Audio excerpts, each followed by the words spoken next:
Welcome to the Savage Rings Podcast. Ladies and gentlemen, boys and girls, we are back. We're going to have a serious conversation. Now, look, let me preface this podcast with a couple of things. The first thing is this.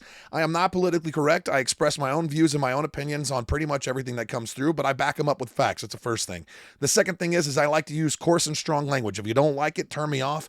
Don't listen to me. I don't really care either way. If you're not going to listen to it because of coarse language or strong language, then you have your own freaking problems to deal with, and it's not shit that I'm here to deal with or talk about at this moment. So what are we going to talk about today? Well, this is what we're going to get into today. Today, we're going to have this conversation very specifically around two things. One, what the fuck is going on in the Middle East between Israel and Palestine? We're going to talk a little bit about that. We're also going to talk about the reports that we got that Israel blew up a hospital. That's going to be on the conversation. But more importantly, let's just talk about the realities and threat that we're currently facing in the United States because of these issues. Let's get to it. As you all know, if you're listening to this right now, we're probably going on day 10, 11, or 12 of an outright declared war. Israel has outright declared war against Hamas. Now, for those of you who don't know, Hamas is an organization that became a semi-official political organization backed by Hezbollah and Iran. Hezbollah is an organization inside of Iran. If you guys don't know what Hezbollah is, then let's talk just a little bit about that so you guys know what they are. I want to pull it up here so that I can literally just read it directly so you all know exactly what it is, exactly who they are, and exactly how they function and operate. So let's get into it. Hezbollah is a militant group that was, formed some time ago, but is also directly backed by Iran. Now, it adopted a model set out by the Ayatollah Khomeini after the Iranian Revolution back in 1979, and the party's founders adopted, quote, Hezbollah as the name chosen by the Khomeini. The organization was created with the support of 1,500 Islamic Revolutionary Guard Corps instructors and aggregated a variety of Lebanese Shia groups into a unified organization to resist the Israeli occupation of southern Lebanon.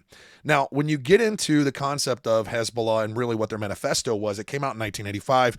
It listed its objectives as the expulsion of the Americans, the French, and their allies definitively from Lebanon, putting an end to any colonialist entity on our land. Now, it's interesting that Hezbollah was formed by Iranian guards, Iranian Revolutionary Guards. So understand that Hezbollah is nothing more than another terrorist organization that is directly backed by Iran. Hamas also is a terrorist organization directly backed by Iran. Now, if you're listening to this and you're like, yeah, but the Palestinians, look, nobody wants the loss of innocent life. Nobody wants the loss of innocent life. And for everybody that's out there denouncing, berating, and beating up Israel and saying, how dare you, Israel, doing X, Y, and Z, how about let's have a conversation about the initial opening attacks? The initial opening attacks were the deliberate targeting of innocent women and children by Hamas. They flew into a concert and opened fire where over 200 innocent civilians, including women and children, were murdered and massacred. We have photographs of Israeli children, babies, who were taken and they were beheaded or they were killed or they were burned alive. We know of multiple reports of rapes happening to Israeli women, gang rapes happening to Israeli women, and then killing them and leaving their bodies. Like, guys, listen, nobody wants innocent civilians to die. And unfortunately, part of war sometimes includes collateral damage. And that collateral damage sometimes includes civilian life. And the fact of the matter is that the active and intentional targeting of innocent civilians is 100% unacceptable. 100% unacceptable. And do you know who does that? Terrorists do that. The Israelis have been actively targeting and attacking known military locations and known Hamas governmental structures in order to try and dismantle the Hamas governmental structure inside of Palestine. That's one. Two, Hamas has actively told the Palestinian civilians to not leave the area, to stay there. It's the reason why Hamas uses the Palestinian people, their own people that they're quote unquote governing as human shields. They use their own civilians as human shields. That's the same reason why They set up positions of command and military positions, as well as locations where they fire rockets from mosques inside of Gaza. And they do that because everyone knows that if you blow up a mosque as a retaliatory strike against a rocket or against a military attack, well, that is an opportunity for them to generate and create sound propaganda against the opposition. And so that's exactly what's happening with the Palestinians, right? That's exactly what's happening with Hamas, not the Palestinians, but Hamas specifically. Hamas is a terrorist organization. We can go one step further. If you don't think Hamas is a terrorist organization, look at the organizations in the United States that actively support Hamas. Let's just go through them. Black Lives Matter, Marxist terrorist organization. Antifa, anarchist terrorist organization. CARE, we know definitively that the Muslim Brotherhood and CARE, not in general, but specifically, have sent funds and generated funds for terrorist activities and terrorist actions all over the world. We know this information to be factually true because intelligence has shown us to be factually true. So if you're out there and you are stomping your feet and waving your Palestinian flag, and you're not waving the Palestinian flag, you're waving the flag that's to support Hamas. Again, nobody wants any innocent civilians to die. Nobody does. And least of all the warriors that are on the ground, at least those who operate from a moral and ethical standpoint. But guess who doesn't give a shit about innocent life being taken? Terrorists. Terrorists don't fucking care. It's the same reason why the Taliban, when they had control of Afghanistan the first time, openly stoned women when they didn't follow Sharia law. When they murdered children and raped and still do rape little boys for their own sexual pleasure. That's not the actions. That is not the actions of a moral or ethically driven organization or a moral or ethically driven group of people. If we're getting right down to it, Hamas landed and openly and actively and intentionally targeted civilians. Their first major attack was the infiltration by way of an airborne assault or an aerial assault into a rave or a concert, and opening fire and murdering over 200 plus innocent civilians. So that's really, we can get down to that right now. Let's just be very, very straightforward about this conversation. All right. Because ultimately the formation of Hamas, the support of Hamas, all of it is driven through Iran. And if you really look at this, what's the purpose of Iran's support to Hamas right now in this moment? Well, there was the active pursuit of creating regular relations between Saudi Arabia and Israel. Well, if that's the case, and Hamas can generate a crap ton of conflict inside of Israel along the Israeli and Gaza border, it increases tensions for the entirety of the Middle East. So Lebanon, Syria, Egypt, Saudi Arabia, Iran, all the tensions can be increased.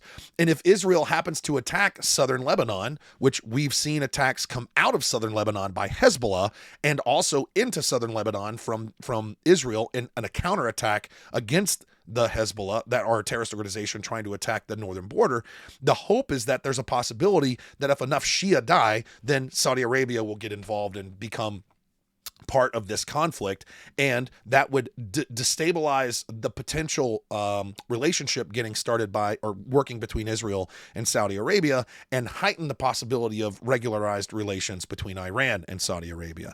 And so, look, we're even seeing this with Jordan. We're even seeing an interaction with Jordan where there's tension happening with Jordan, and pushback from the Jordan king, who has been a huge supporter of the United States, especially with the war that we've watched happen in Afghanistan and Iraq, where the Jordanians and the Jordanian king was super supportive.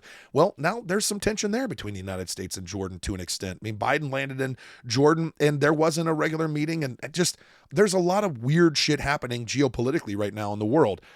And why does that come? Why does any of this even fucking matter to you? Why? Well, I'll tell you why it matters to you. It matters to you because what are we seeing happening in the United States right now? We're actively seeing the persecution and a huge rise of anti-Semitism across the board. Everyone who supports Palestine, every single individual who is out chanting in support of Hamas, carrying carrying a flag of Taliban or the Muslim flag of jihad, which was also carried by ISIS, mind you. Every single individual that's out there flying these flags, they are anti-Semites. Okay, so anti-Semitism is on the rise. Not only that, but now we're seeing outright protests and public gatherings, which haven't turned into riots quite yet, in front of the nation's capital. But we've also seen the supporters of Hamas and some other individuals try and jump the gates and get towards the White House. Look, if you don't realize right now, and everybody talks about how violent crime is diminishing and going down, and the economy is getting better. Look, guys, we're in a recession. Nobody wants to say the R word, but I'll say it outright. We're in a recession. Crime increases when we're in a recession. We have inflation, and every 10 points of inflation, crime increases 100%. Violent crime increases 100%. We're like, there's freaking rolling gunfights happening in places like Chicago and Atlanta. We're watching violent criminals move further and further away from the downtown urban areas and out into the suburbs because they know that the suburbs are complacent targets. Ladies and gentlemen, let me help you understand something. You, in general, are a complacent sheep if you are not actively training to be better, not only to defend yourself and in your family and your community, but to become a greater asset for yourself, your family, and your community. And what does that mean? It doesn't just mean knowing how to use your firearm or knowing how to do hand-to-hand or anything like that. That's not what makes you a better asset. What makes you a better asset is being a better observer, more situational awareness, the opportunity and ability to see shit happen before it even happens. Recently, there was this, I can't remember his name, but it was all over the news. He was a big-time liberal, leftist, woke supporter that was out there in the space, got stabbed to death. The dude got stabbed to death because he was so woke that he didn't observe the telltale signs of a completely unhinged, violent individual that he was looking at. This guy screaming, broke the glass out of a window, screaming, "I'll kill you, I'll kill you." And this dude is trying to talk him off a ledge. And he's there with his girlfriend. So rather than being concerned about her safety, he's trying to, I don't know what he was trying to do, but he continued to address this guy. And the guy took a swipe at him with the knife. Hey, bro, first indicator. Dude tried to stab you the first time. Why the fuck are you still trying to engage with this guy? I would say at this point, you should tell your old lady to get the fuck out of town. Hey, kick rocks, leave. Now, run and get help. Run and call 911. Run and get out of here immediately because you are in danger. You know what? That'd have been a stand-up thing to do. But no, that's not what he did. What he did was he continued to talk to this dude, and this dude ended up stabbing him to death. And he died on the sidewalk in front of his girlfriend. And if you watch the video, the assailant, the perpetrator, the shithead, the murderer that just murdered this dude, then threatened the woman, but then backed off. For some reason, he backed off and ended up walking away from the scene. What? Guys, let's just look at all the dumb shit happening in that entire situation. There's an increased in tension all over the world. There's an increase in violent crime right now, because we're seeing like people aren't working. And that's not the company. That's not jobs' fault. There's plenty of jobs in the market space right now. There's an increase in inflation. We're in a recession. Money's not worth as much as what it was before. Rent is going up, which is insane. Property values are going, which is also insane. So there's all sorts of crazy shit happening to increase tension. And now you got two people dressed nicely walking down a dark street in a bad part of town at 2 o'clock or 2:30 in the morning. What the fuck are you thinking, first of all? Second of all, you have this individual who walks past, who doesn't really look like a wholesome guy, looked like he was talking to himself when he walked past, then turns around and breaks a fucking window of a car and starts screaming, "I'll kill you, I'm gonna kill you," and then comes at a guy with a knife. At what point would you realize that your life is in danger? This is what I'm talking about.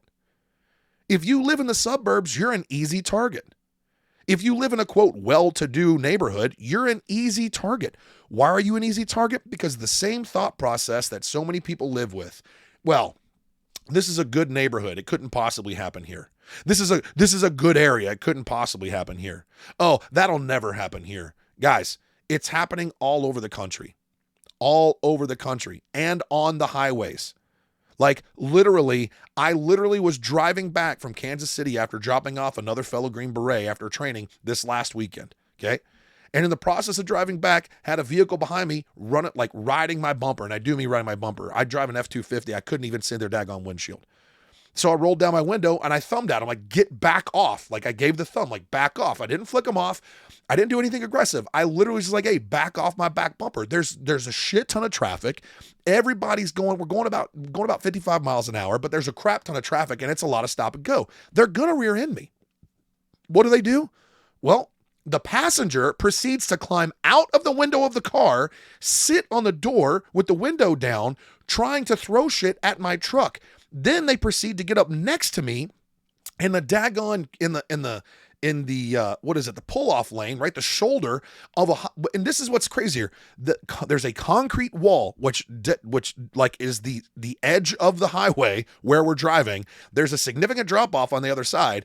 I'm in the far left lane, getting ready to take an exit. They try and get on the shoulder, which is not super big, right next to my truck. And they're literally trying to throw shit to shatter the windows of my truck and do damage to my vehicle and who knows, or hurt me.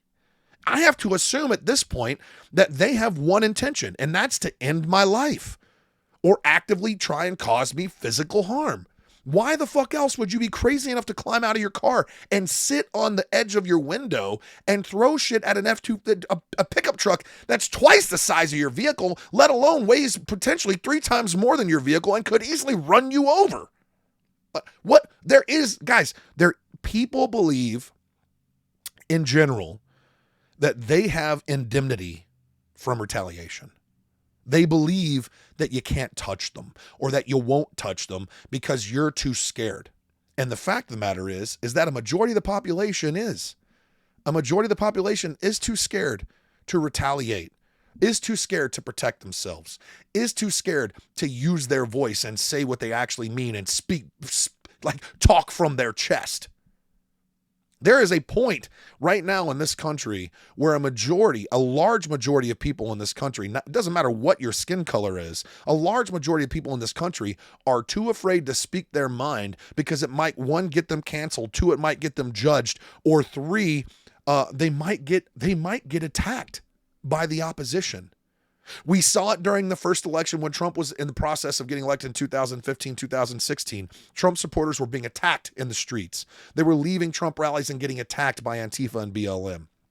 We watched it happen. We watched people get eggs thrown at them and then get physically assaulted because they were wearing a Make America Great Again hat, or because they were Trump supporters and openly supporting Trump and going to one of the events. We watched it happen. We're watching it happen again. We're watching mass lootings happen all across the country. Major stores are shutting down their stores out on the West Coast because you have huge amounts of organized mass looting taking place, and they don't care. We're actively watching people walk into stores with indemnity.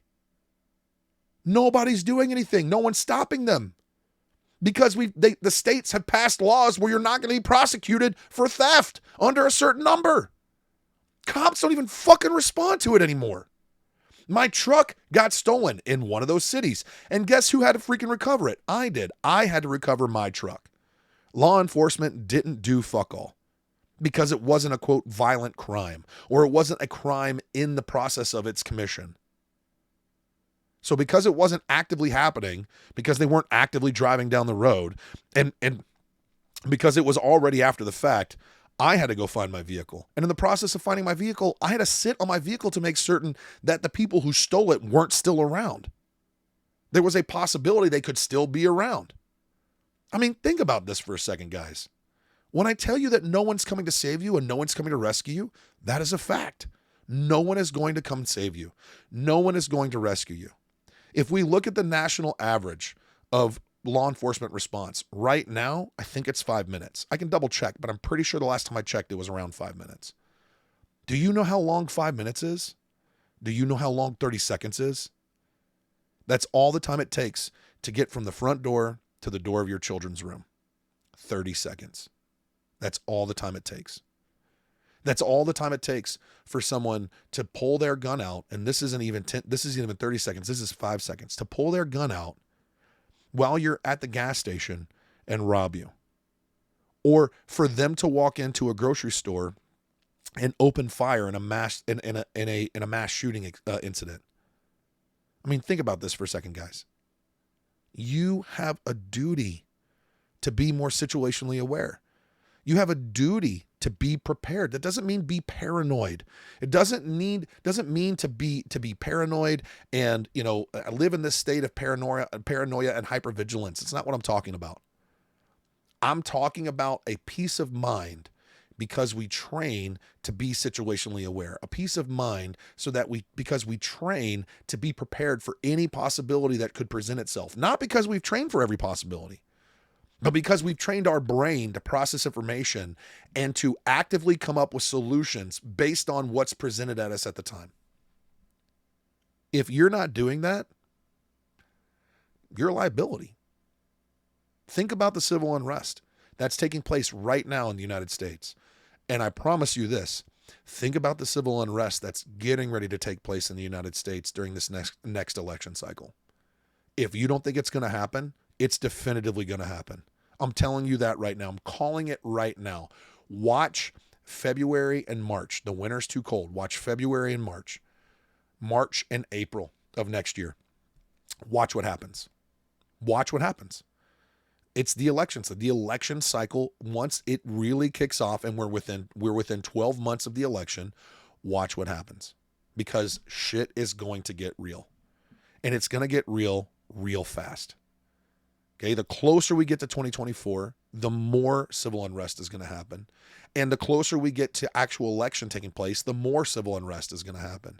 And if you're a conservative and you support Donald Trump if he's the candidate, or you support, DeSantis or whomever the conservative Republican candidate is, if you support them, watch what happens.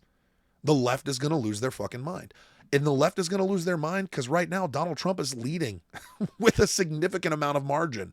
One of the largest margins in the primaries that we've ever seen. And if he becomes a candidate for president, shit is going to hit the fan. I promise you, it's going to hit the fan. You have never ever witnessed like the height of the capabilities of what social media, mainstream media can do when it comes to psychological warfare.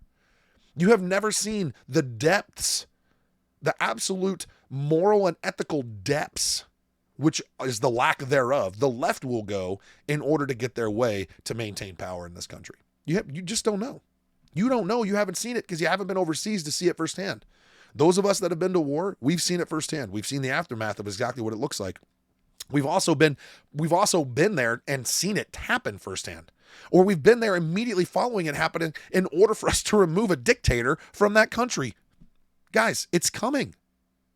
And this is not to be said to be some conspiracy theorist or to be some, crazed individual who's like, oh my God, get ready for war. That's not what I'm saying. I'm saying that the war is already here. Because there's not only an external battle taking place with regards to the politics of the United States, a war in the Middle East between Hamas and Israel, increased Middle Eastern tensions, increased gas prices at the pump, recession happening in the United States, inflation taking place, a decrease in the value of the dollar, an increase in the price of damn near everything. The cost of everything has gone up across the board. Not only is all that happening, but there's also an internal struggle. There's an internal struggle right now in the United States for each person to truly learn what it is to choose whether or not they're going to be an American and support the founding principles of this country, which is that every man, woman, and child, every person has the right to pursue liberty and happiness. Think about that for a second. Every person in this country, every person. What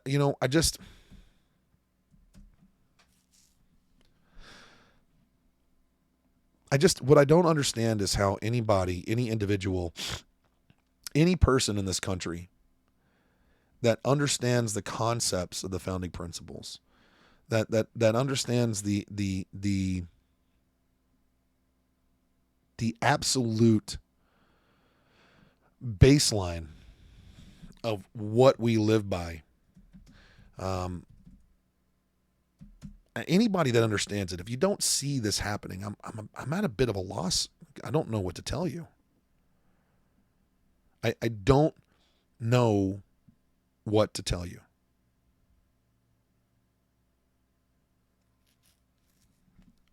I can just tell you this.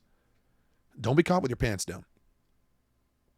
Don't, as they say, don't be caught slipping. Because in reality, man, this is what's going on. You've got political maneuvers happening all over the globe. You have a weak U.S. administration, the weakest U.S. administration that I've ever seen in my almost 41 years of life. You have got a U.S. administration that has released billions of dollars to Iran and then is coming back and saying, oh, we didn't actually give it to Iran. We gave it to Qatar, blah, blah, blah. Look, it doesn't matter if they give it to Qatar or not. Iran is going to get their hands on the money and they're going to do whatever the fuck they want with it. Obama already sent them $1 billion plus, a pallet of cash, a literal pallet of cash on an aircraft that landed in Tehran and gave them a pallet of cash, over $1 billion, a pallet of cash.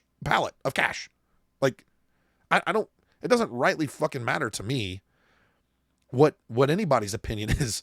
Like, this administration has been complicit in the destruction of the southern border, has been complicit in the increase of crime, has been complicit in the increase and uptick of illegal aliens crossing the southern border, has been complicit and I would even go as far as an architect of it, an architect of a recession, an architect of inflation, an architect of Middle Eastern tensions, an architect of having a dude who literally shit his pants as president.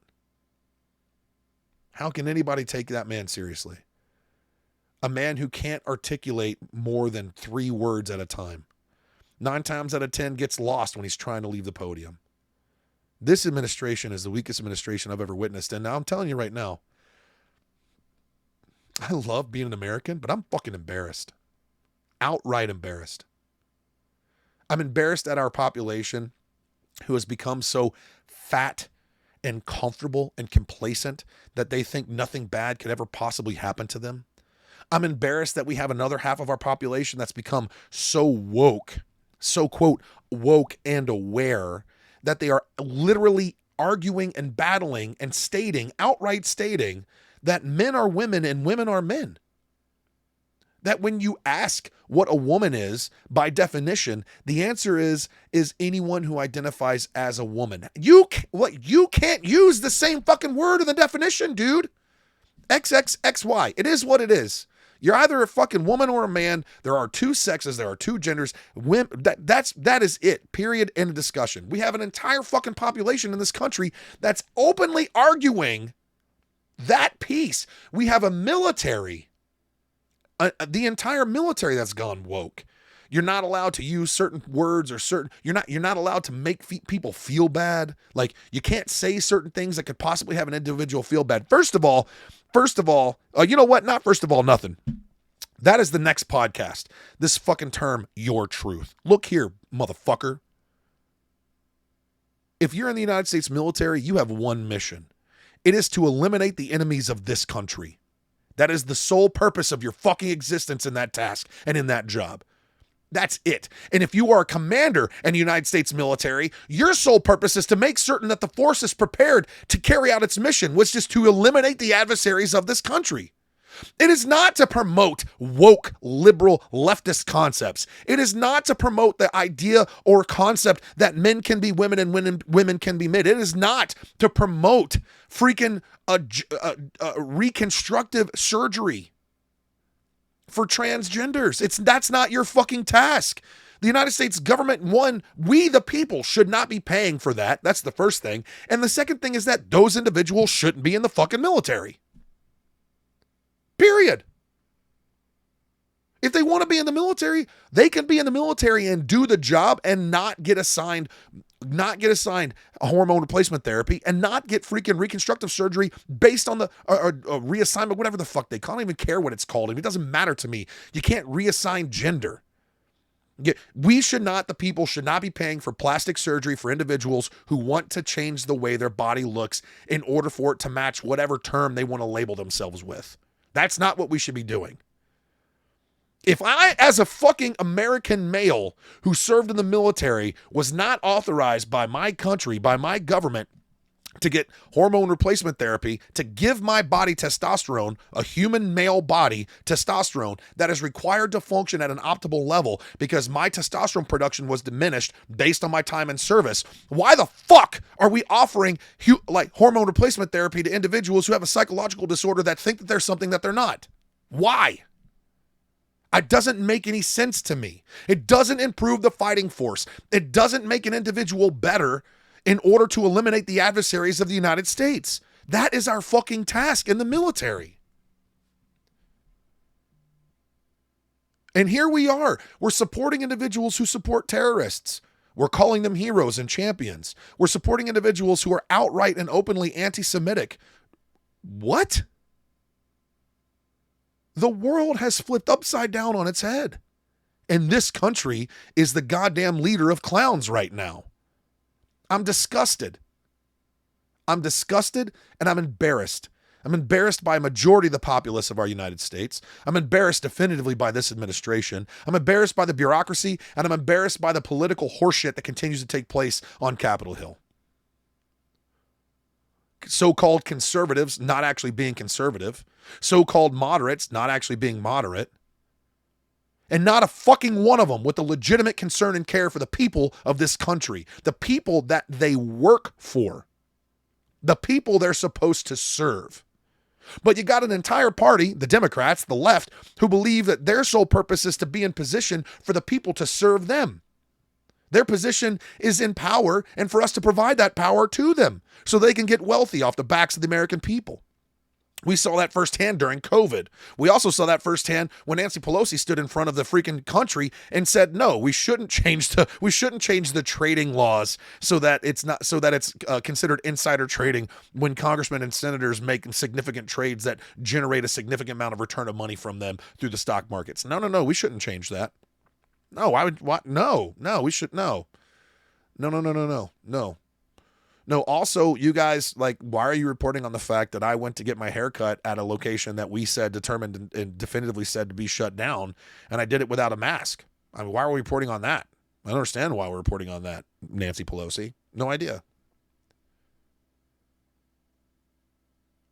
I'm fed up. I'm fed up with all of it. I'm fed up with the horse shit. I'm fed up with the bullshit. I'm fed up with the shenanigans. I'm fed up with all of it. So this is it. Israel has declared war on Hamas. We see protests and even some violent protests. Violent protests are riots. So protests and some small rioting taking place in the United States with anti-Semitic, not undertones, like blatant anti-Semitism, openly supporting a terrorist organization that is definitively funded by Iran, and funded by Iran. Surprisingly enough, apparently funded by the United States because this administration decided to release $6 billion to Iran. And Iran is already they already have a financial surplus right now, I think to the tune of $50 or $60 billion based on their oil sales and their fuel sales. Cool. Let's just add to that surplus. Let's just add more money and let them be more flush. Perfect sense. And while they do that, what does this administration do? This administration cuts oil production, cuts oil leases, cuts exploration, cuts the pipeline production. We went from being a net exporter to now being in an energy deficit where our gas prices are going through the fucking roof because we don't produce enough gas to supply ourselves. We now have to import that gas from other countries. Oh, by the way, countries that are our adversaries. This administration went to countries like Venezuela and Iran to try and get oil. Mind-blowing. Absolutely mind-blowing. Here's the fix. You got the facts. Civil unrest is among us. People are saying that crime's going down, but we can watch it firsthand every single day. We're watching the crime increase. No one's going to come and save you. The national average right now for law enforcement response is between 3 and 5 minutes. Sometimes it's longer. I think sometimes it's 7 minutes in more urban areas because it's harder for them to get around, or actually more rural areas. I can't remember. I got to look at the numbers again, but 3 to 5 minutes and then 7 minutes are the two numbers that I can remember from the last report I read. I mean, you have a couple options, guys. You can keep being a sheep. You can keep being complacent. You can buy all the guns and ammo that you want, but without training, that doesn't mean shit. without being situationally aware, without understanding the signs, the key signs of potential threat, without understanding the key trends of individuals when you're looking for people that might be a potential threat. If you don't have situational awareness, you don't understand how to read people, you are a target. And if you live in a place and you're constantly thinking to yourself, it'll never happen here, we live in a good neighborhood, that sort of stuff doesn't happen here, we live in a good neighborhood, you are the target. Comfort is complacency, and complacency is death. Understand that through and through. That's exactly what this boils down to. So your other option is get some fucking training. Find a local instructor. Send me an email directly. Let's have a conversation about putting a few of your friends together and coming out and training, especially if you have a high net worth. If you're a high net worth individual, you are the target for sure because you live in a neighborhood where nobody thinks it's going to happen. And not only that, you having money means that the shit you have is probably nicer than most other people's shit. That just means that in general, thieves, people that want to steal shit from other people or target people to steal some shit because they know they have some nice stuff, guess what? You're going to be a higher target. You're going to be higher on the list. Just because you might live in a, quote, nice neighborhood doesn't mean you're not a target. Definitively, that's the case. And for everybody else, you're not high net worth. Let's say you're middle income individuals. You fall right in the middle class, or you fall in the upper lower class. It doesn't really matter where you fall when it comes to your socioeconomic level. When you go to the movie theater, you're at risk. When you go to the grocery store, you're at risk. Depending on where you live in the United States, you could be potentially at a higher risk. Just walking down the street, just driving your car through town. Situational awareness is crucial. Keeping your head on a swivel is crucial. Training is an imperative. And going to the range, the indoor range, not knowing how to draw from concealed, not knowing how to draw from outside the waistband, going to the range and, planking 50, 60, 100 rounds at a paper target with no intention, just plinking to plink. That's not training, guys. It's also not shooting. I can't tell you how many times I ask, hey, when's the last time you shot? You do any shooting? Yeah, I shoot. What do you do? Well, I go to the indoor range and I put some rounds on paper. I mean, cool. That's, I guess, technically the physical act of shooting, but that is not training, guys. That is not training. What are you going to do? At the end of the day, what are you going to do? Be a sheep? Or go fucking get it?